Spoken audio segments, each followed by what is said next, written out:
संजय राऊत यांना खऱ्या खोट्याचं भान राहिलेलं नाही.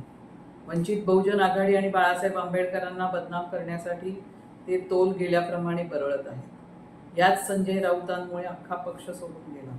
त्यामुळे महाराष्ट्रात कोणी त्यांना प्रगल्भ राजकारणी मानत नाही. त्यामुळे त्यांना तेवढं सिरियसली गंभीरतेने घेण्याची काही गरज नाही.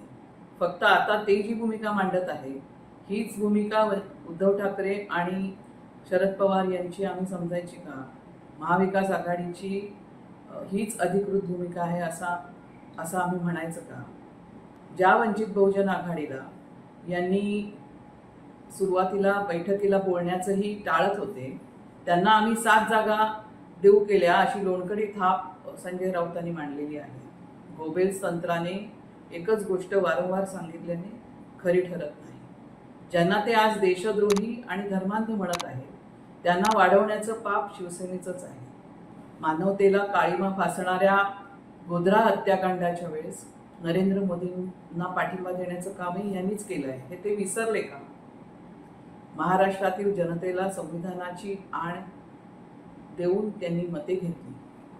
आता याच संविधानातील आरक्षणाच्या मुद्द्यावरती महाराष्ट्रातील जनता त्यांना सवाल विचारत आहे. ओबीसीचं आरक्षण धोक्यात आलेलं असताना शिवसेना भूमिका स्पष्ट का करत नाही? या विषयावरती उद्धव ठाकरे, शरद पवार आणि शिवसेनेने आपली भूमिका स्पष्ट करावी आणि महाराष्ट्रातल्या जनतेला ते किती प्रामाणिक आहेत संविधानाच्या मुद्द्यावर ते कळू द्यावं.